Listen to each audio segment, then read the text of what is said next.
अब कंगना रनौत ने जो जेनजी प्रोटेस्ट है उसके बारे में बहुत कुछ कहा, बहुत कुछ अनाप शनाप कहा। एक शब्द उन्होंने जेनजी के लिए इस्तेमाल किया। जेनजी मतलब जनरेशन, वो दूसरी नहीं, जेनजी को उन्होंने बनाया जनरेशन गटर। मैंने पहले कहा वो महिला, पंजाब वाली महिला को कहा था, किराए की वो औरतें जो आती हैं, कुछ ऐसा शब्द था, भूल गया मैं। अब इनको जनरेशन गटर।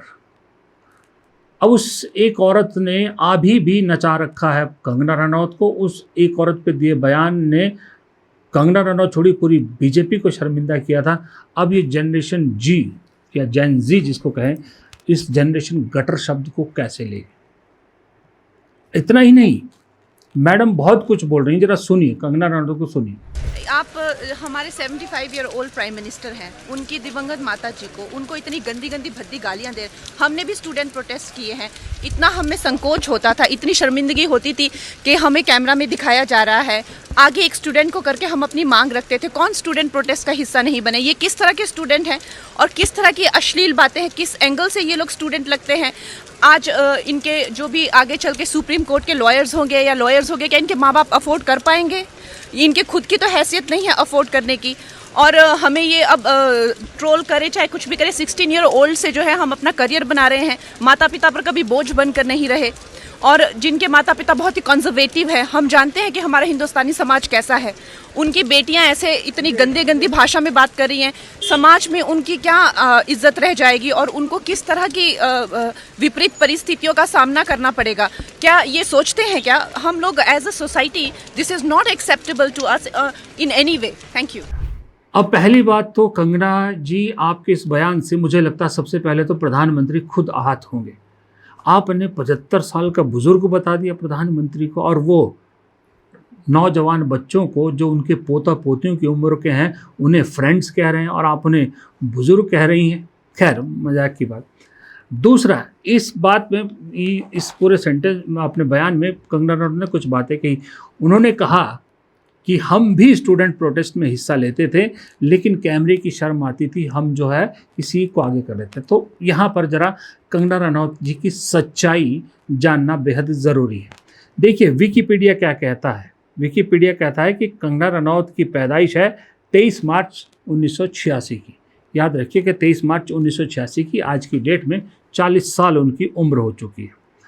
इसी विकिपीडिया के अनुसार कंगना रनौत को खुद कोट कर रहे हैं। कंगना रनौत ने कहा कि वो बचपन से ही बड़ी स्टबर्न और रिबेलियस रही हैं, यानी ज़िद्दी और क्रांतिकारी रही हैं।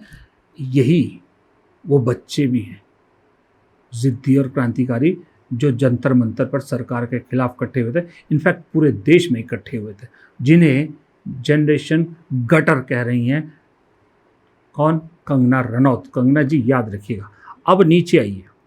नीचे कंगना जी कहती है, she initially intend to become a doctor, however a failed unit test in chemistry during her 12th grade led Renault to reconsider her career and prospect, and despite preparing for the All India pre-medical test, she did not turn up for the exam.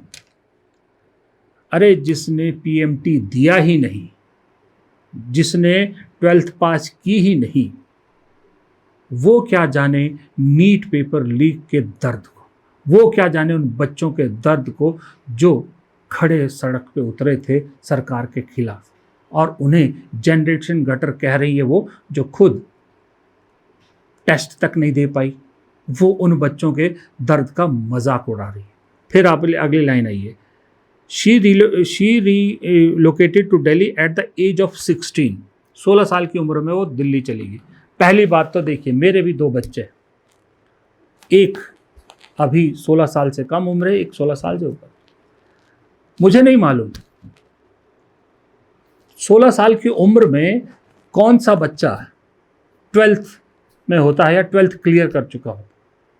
16 साल की उम्र में आपको ज़्यादातर बच्चे 10th standard या ज़्यादा से ज़्यादा 11th स्टैंडर्ड में मिलते हैं। मैडम तो 16 साल में दिल्ली भी पहुंच गई थी, 16 साल में। पहला झूठ तो ये, या तो वो सच में 11वीं के बाद 10वीं के बाद चली गई थी, 12th से लेना देना कोई नहीं, सब झूठ है, या फिर वो 16 साल की नहीं थी। और दूसरी बात, उन्होंने कहा कि जब हम भी स्टूडेंट प्रोटेस्ट में हिस्सा लेते थे तो कैमरे से थोड़ा सा शाई होते थे कि भाई जो है वो एक इज्जत करते थे, कहने का मतलब जब वो स्टूडेंट प्रोटेस्ट में हिस्सा लेती थी इसका मतलब वो स्टूडेंट थी। तो जाहिर सी बात है स्कूल की स्टूडेंट हुई होगी, 9th 10th 11th 12th, mostly 10th 11th 12th के बच्चे ही एजुटेशन वगैरह करते हैं, उसकी स्टूडेंट रही होगी। ठीक है, पहले मैंने क्या कहा था, 1986 में पैदा हुई थी, 1986 में पैदा हुई थी, 1980 में, सॉरी माफ़ कीजिएगा, 1986 में, हाँ 1986 में पैदा हुई थी। अगर वो 10th में थी तो जाहिर सी बात है फिर 14 साल की हुई होंगी, 14-15 साल की, यानी 1990 के आसपास।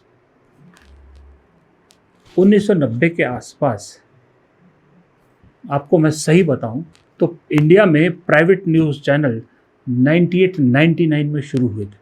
मैं उसके शुरुआती दौर से जुड़ा हुआ हूँ। जी न्यूज़ और NDTV स्टार न्यूज़ लेके आया था, तब ये शुरू हुए थे। जिस वक्त की ये बात करें ना, उस वक्त इतनी मीडिया थी ही नहीं, कि इतने कैमरे थे ही नहीं कि जो आपके स्टूडेंट प्रोटेस्ट को कवर करते रहते। बहुत कम पहुंच थी चैनलों की। तो आप कौन से कैमरा से शाई हो रही थी? क्या आपके लिए स्पेशल सोशल मीडिया भी उस वक्त जग गया था? तब आपके लिए स्पेशल बहुत बड़ा मीडिया सेट हो गया था, मीडिया हाउसेस आ गए थे वहाँ पर। आज तक जैसा चैनल जो रेवोल्यूशन लेके आया इस हिंदुस्तान की टेलीविज़न पत्रकारिता में, उसके भी मैं शुरुआती फाउंडर मेंबर्स में रहा हूँ। 2001 में आया और कंगना मैडम तो 16 साल की उम्र में दिल्ली में मॉडलिंग करने लग चुकी, यानी कि 2002 में तो वो मॉडलिंग शुरू कर चुकी थी, 2001-2002 में, अगर 1986 की उनकी पैदाइश है। सरेआम झूठ, और ऐसा झूठ बोलती हैं। फिर आप बताइए, फिर कहते हैं कि कंगना रनौत पे आप लोग इतना कटाक्ष क्यों करते हैं? ये वही कहावत नहीं है भैंस वाली, जब भी मुंह खोलेंगी ऐसा कुछ करेंगी कि फजीयत कराएंगी। अब मैं आपको बता रहा हूँ, जनरेशन गटर शब्द इस सरकार को भारी पड़ेगा। कंगना रनौत को पड़े ना पड़े, इस सरकार को बहुत भारी पड़ेगा। जो प्रधानमंत्री कोशिश कर रहे हैं इंस्टाग्राम रील के जरिए जुड़ने की, जो दावे करते हैं कि इतने मिलियन व्यूज़ हो गए, इतने मिलियन व्यूज़ हो गए, अभी जनरेशन गटर जैसे शब्द इस्तेमाल करके जो शायद प्रधानमंत्री की सुन भी लेते होंगे, अब और नहीं सुनेंगे, तो और नहीं जुड़ेंगे। और कंगना मैडम याद रखिएगा, 2029 में ये जिनको आप जनरेशन गटर कह रहे हैं ना, ये डिसाइडिंग फैक्टर होंगे 2029 के चुनाव में। तकरीबन मोटे आंकड़े के हिसाब से 20 से 22 करोड़ वोट इसी जनरेशन के होंगे। तब ये सवाल पूछेंगे और तुम्हारे पास इसका जवाब नहीं होगा। देखिए, अब निशिकांत दुबे को एक ही काम दे रखा है, वो है गांधी परिवार को निशाना बनाना। राहुल गांधी के लेकर और उनके परिवार को लेकर हर वक्त जब भी संसद सत्र हो, उन्हीं पर टारगेट रखना है। अब इस बार फिर उन्होंने मुंह खोला और राहुल गांधी को लेकर एक बयान दिया। अपने आप ओवर स्मार्ट समझ रहे थे, कहा कि राहुल गांधी को लेकर कुछ बयान दिया, लगा कि शाबाशी मिलेगी। लेकिन हर बात के दो पहलू ज़रूर होते हैं। इसमें भी निशिकांत दुबे भूल गए कि ये राहुल गांधी पर बात करते करते वो बीजेपी की सच्चाई खोल देंगे कि बीजेपी राहुल गांधी से दरअसल कितना घबरा चुकी है। आप एक बार ज़रा निशिकांत दुबे का बयान सुनिए। देखिए, जिम्मेवारी तो राहुल गांधी की तय होनी चाहिए। 2004 से लेकर 2026 तक जितनी भी विदेश यात्राएं इन्होंने की हैं, वो सभी किसी को पता नहीं है। विदेश जाते हैं, किससे मिलते हैं, क्या करते हैं, किस तरह का आंदोलन में शरीक होने के लिए फंडिंग की बात करते हैं। सोरोस के लोग इनकी यात्रा में कैसे थे। 2008 में जो चीन के साथ इनका समझौता हुआ, कांग्रेस का गुप्त समझौता हुआ, आज तक उसको इन्होंने डिस्क्लोज नहीं किया।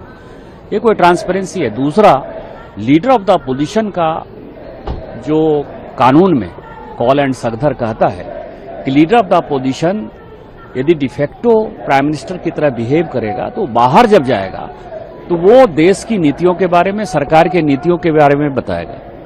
राहुल गांधी जी ने जितनी यात्रा की है उसमें देश के खिलाफ बोला है, सरकार के खिलाफ बोला है, संविधान के खिलाफ बोला है। तो सबसे पहले तो लीडर ऑफ द अपोजिशन से इनको कैसे हटाया जाए, ये प्रस्ताव जो है हम पेश करने की कोशिश करेंगे।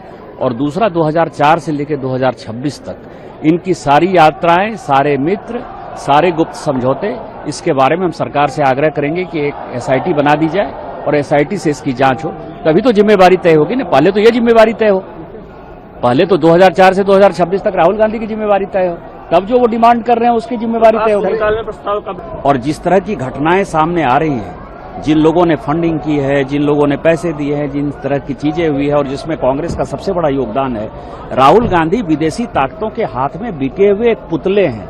ये राहुल गांधी थोड़े हैं, ये पुतला है जो विदेशी शक्तियों का एक शरीर में है कि राहुल गांधी है, गांधी परिवार है, इसलिए इसकी इतनी हैसियत। सर, प्रधानमंत्री को लेकर दो चीजें हैं इसमें, लेकिन इंपॉर्टेंट चीज ये है कि निशिकांत दुबे कह रहे हैं कि सबसे पहले लीडर ऑफ अपोजिशन पद से राहुल गांधी को हटाए जाने पर विचार किया जाना चाहिए। यही तकलीफ है। कांग्रेस इसी बात को तो कह रही है, विपक्ष इसी बात को कहता है कि राहुल गांधी से सबसे बड़ी तकलीफ यही है कि वो जब से लीडर ऑफ अपोजिशन बने हैं, सरकार की नाक में दम कर दिया है। बीजेपी ने कभी अभी तक ये तो नहीं कहा था कि उन्हें लीडर ऑफ अपोजिशन से हटाना चाहिए, लेकिन निशिकांत दुबे के मुंह से सच्चाई निकल ही गई। तो इसका मतलब आपने बता दिया कि राहुल गांधी से दिक्कत कितनी है आपको। क्यों हर बार सारी साजिश राहुल गांधी के खिलाफ जो रची जाती है वो सिर्फ इसलिए कि किसी तरह से लीडर ऑफ अपोजिशन से वो हटाया जा सके, क्योंकि जब तक Rahul Gandhi leader of opposition है तब तक विपक्ष भारी पड़ेगा, तब तक विपक्ष हमलावर रहेगा, तब तक विपक्ष सरकार को कटघरे में खड़ा करता रहेगा। दूसरा, इसी बात में फिर वो एक पुरानी वाली बात कहेगी। वो कह रहे हैं कि 2004 से 26 तक राहुल गांधी की यात्राओं की जांच होनी चाहिए, कहाँ गए, किससे मिले, कहाँ से फंडिंग लगा, किसी को नहीं पता। अरे फिर आप अपनी ही सरकार को फिर कटघरे में खड़े कर रहे हैं। चुना हुआ सांसद, वो भी लीडर ऑफ अपोजिशन, जेड की सिक्योरिटी जिसके पास है, सारी क्लियरेंस लेने के बाद, सरकार की एजेंसियों को पूरी इन्फॉर्मेशन देने के बाद वो राहुल गांधी जैसा शख्स देश से बाहर जा सकता है।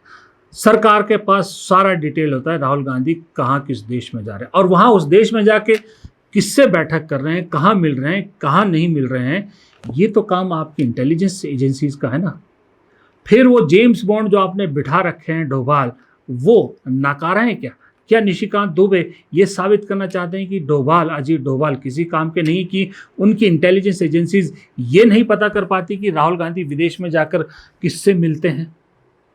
अगर राहुल गांधी जो सरकार का दुश्मन नंबर 1 है, जो देश का लीडर ऑफ अपोजिशन है, जिसको डिफैक्टो प्राइम मिनिस्टर खुद निशिकांत दुबे ने कहा है, अगर उनके वेयर अबाउट्स और उनकी मीटिंग का पता इंटेलिजेंस एजेंसीज नहीं लगा पा रही, तो इंटेलिजेंस एजेंसीज भी आपकी फेल है, आपका चीफ भी फेल है, आपकी सरकार भी फेल है।